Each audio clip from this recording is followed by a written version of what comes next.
Welcome to the deep dive.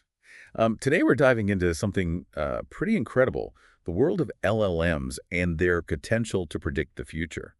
And we've got some really fascinating research suggesting that these models can actually teach themselves to get better at forecasting without us humans, needing to handhold them through the whole process. Yeah, it's a real game changer. The researchers focused on this technique called self-play, where the model basically generates multiple potential outcomes, for a given event, and then learns from how those predictions match up with the actual real-world results. Okay, so let's unpack this a bit. So it sounds like the model is almost like running simulations or testing out different possibilities and then refining its understanding of what's most likely to happen. Yeah, that's a great way to think about it. They used questions from a prediction market platform called Polymarket, where users actually bet on real-world events. Yeah. So there's a real incentive there to make accurate predictions. So the stakes are high.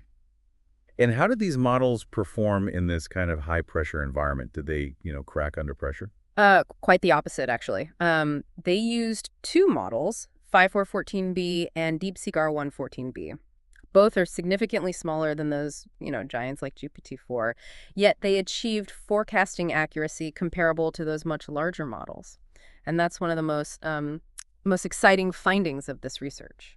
It's pretty wild to think that smaller, more accessible models could be just as powerful as their, massive counterparts. It really opens up the possibilities for, who can actually use and benefit from this technology. Yeah, and the research also highlights the importance of, how these models are trained. They didn't just feed the models a bunch of data and hope for the best. Instead, they actually integrated news summaries into the prompts, essentially giving the models access to this constant stream of real-world information. So it's like they're staying informed, keeping their, finger on the pulse of current events, much like a human analyst would do. Right. Makes a lot of sense. The researchers also employed a technique called direct preference optimization, or DPO. Think of it as like showing the model a series of good prediction versus bad prediction examples and letting it kind of figure out the pattern. And this lets the models refine their understanding of probability without needing a separate reward model that's, telling them what's right or wrong. So it's like they're learning through trial and error, becoming more discerning with each prediction they make. Do we know how long this fine-tuning actually improved their performance? Yeah, they saw a 7–10% improvement in accuracy after fine-tuning. They used a metric called the Breyer score, where a lower score means better prediction accuracy. And not only did these models beat their base versions, they even outperformed control models that were trained with randomized outcomes. So that's a pretty significant jump. Yeah. It really highlights the importance of finding the right training methods to really unlock the full potential of these LLMs. Now, I'm curious to know more about how they actually structured the prompts to elicit these nuanced predictions from the models. Yeah, the prompts played a crucial role in guiding the model's reasoning process. They weren't simply asking, will this event happen? They wanted the models to really think like expert forecasters, to like lay out their reasoning step by step. So it's like asking for a detailed explanation, Yeah. rather than just a yes or no answer. So they're not just spitting out predictions, they're actually revealing their thought process. Well, What kind of prompts did they use to achieve this? so for 5414B, they used a scratchpad approach. Imagine the model like jotting down its thoughts, listing reasons for and against the event occurring, and then using that information to calculate a final probability. It's a really interesting way to visualize the model's, internal workings. It's almost like we're peeking into its thought process. What about the other model, DeepSeek R114B? Did they take a similar approach with that one? For DeepSeek, they used expert persona prompting.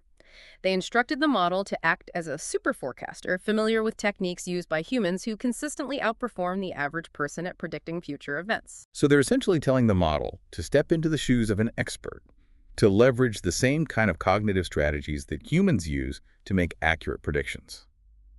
That's fascinating. And they also included vital information like background on the question criteria for resolving the prediction, the current date, and of course the news summaries we discussed earlier. Right. So it's about giving them all the tools and the context they need to make informed predictions, just as a human expert would.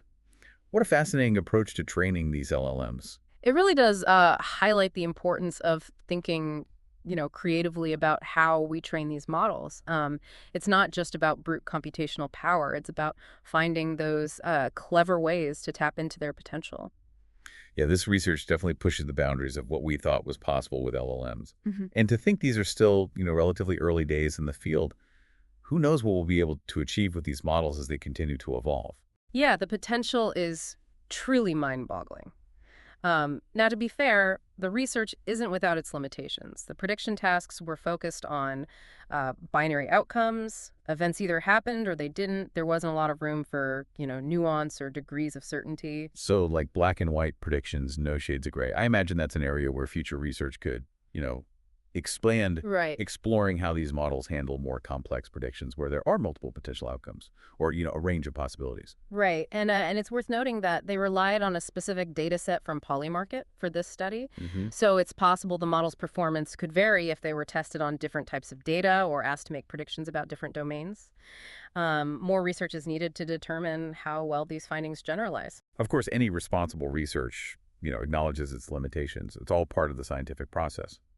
But even with those limitations in mind, this research offers some incredibly valuable insights into the power of LLMs for forecasting.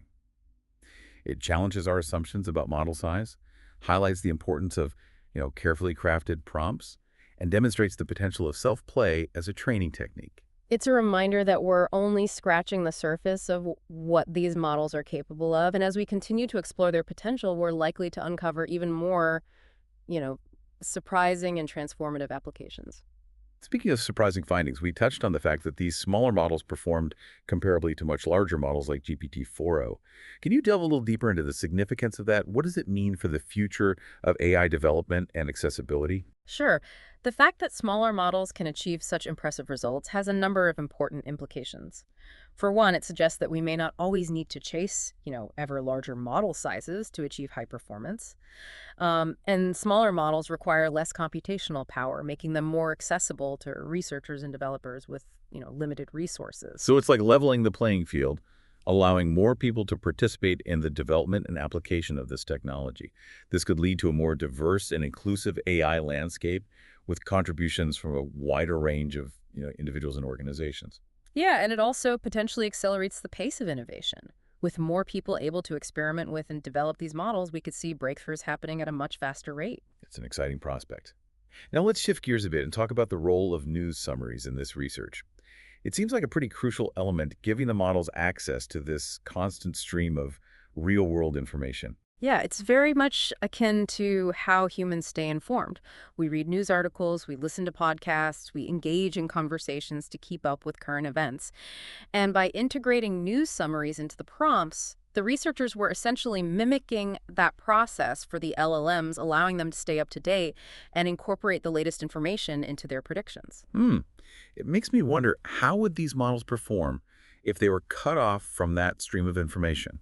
Would they be able to adapt to changing circumstances and make accurate predictions based on outdated data?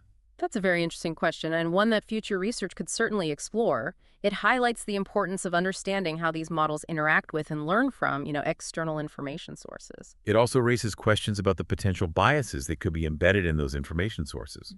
If the news summaries themselves contain biases, those biases could potentially be reflected in the model's predictions. That's a crucial point to consider. As we develop more sophisticated AI systems, we need to be mindful of the potential for bias and take steps to mitigate it. This includes carefully curating the data we use to train these models and developing techniques to identify and correct for bias in their predictions. Yeah, it's a reminder that the development of AI is not just a technical challenge, it's also a societal one. Hmm. We need to ensure that these powerful technologies are developed and deployed in a responsible and ethical manner.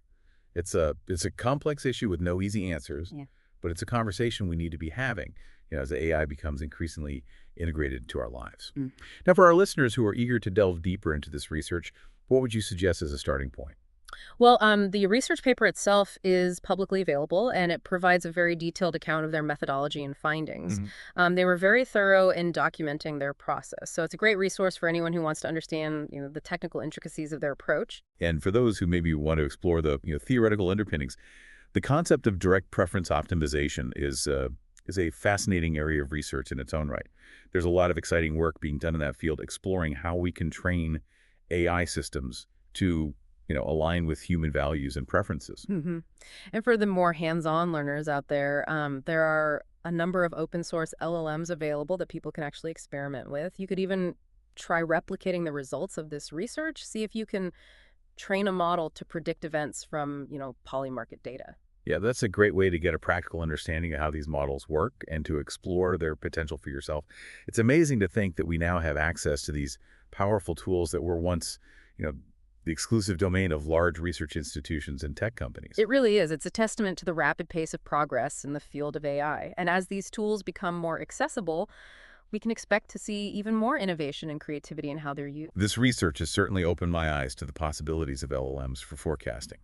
It's a field that's, ripe for exploration. And I, for one, am very excited to see what the future holds. And am I. And we hope this deep dive has sparked some curiosity and inspiration in our listeners as well. Absolutely. If you've enjoyed this exploration of LLMs and their potential to predict the future, we encourage you to continue diving deep. Question your assumptions, explore new ideas, and never stop learning. Until next time.